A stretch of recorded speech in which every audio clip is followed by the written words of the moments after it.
BNP অথবা জামায়াত যে দল আগে আসবে তার সাথেই জোট করবে এনসিপি। শুক্রবার এমনটা জানান দলটির মুখ্য সমন্বয়ক নাসির উদ্দিন পাটোয়ারি। তিনি আরও বলেন, গত 52 বছরে বিএনপি জিয়াতন্ত্র আর জামায়াত মওদুদিবাদ কায়েমের চেষ্টা করেছে। আর দলটির সদস্য সচিব অভিযোগ করেন, আরপিওর সংশোধনী বাতিলের চেষ্টা করছে একটি দল। আরও জানাচ্ছেন রাশেদ আনিস। তরুণদের দল এনসিপির ঢাকা মহানগরের সমন্বয় সভা।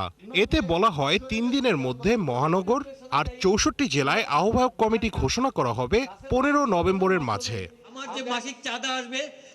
সম্প্রতি জামাতকে ছেড়ে বিএনপির দিকে ঝুঁকছে এনসিপি, এরকম কানাঘুষা চলছে রাজনৈতিক অঙ্গনে। তবে জোট নিয়ে একটু ভিন্ন ইঙ্গিতই দিলেন দলটির এক নেতা। বাংলাদেশের নতুন একটি সংস্কার প্রক্রিয়ার মধ্য দিয়ে যারা যারা আমাদের আগামীর জোট তাদের সাথেই হবে। এই ক্ষেত্রে যদি জামায়াত ইসলামী এগিয়ে আসে তাহলে আমরা দুপা এগিয়ে যাব।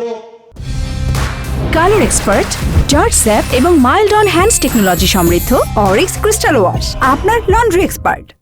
যদি বিএনপি এগিয়ে আসে তাহলে আমরা দুপা এগিয়ে যাব। আগামীর সংসদ কেমন হবে, ইন্টারন্যাশনাল কমিউনিটি থেকে বাংলাদেশের জনমানুষের সবার চোখ তাকিয়ে আছে এইদিকে। সেখানে আমাদের এনসিপির নীতি হলো আগামীর পার্লামেন্টে আমরা জাতীয় পার্টি এবং আওয়ামী লীগের কোনো প্রতিনিধি দেখতে চাই না। সাংগঠনিক অবস্থা শক্তিশালী করতে সমন্বয় সভায় সিদ্ধান্ত নেওয়া হয়।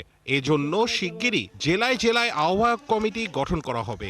এই অভ্যুত্থান বিরোধী, জুলাই বিরোধী যে কোনো ধরনের অনলাইন অফলাইন অবস্থান ছিল, এইরকম কেউ এনসিপির কোনো আহ্বায়ক কমিটিতে আসতে পারবে না। প্রশাসনে কিংবা ইসিতে বিভিন্ন দল প্রভাব বিস্তারের চেষ্টা করছে বলেও অভিযোগ করেন এনসিপির নেতারা। এখন সচিবালয়ে বসে এভাবে ডিসি ভাগাভাগি চলছে বিভিন্ন রাজনৈতিক দলের মধ্যে।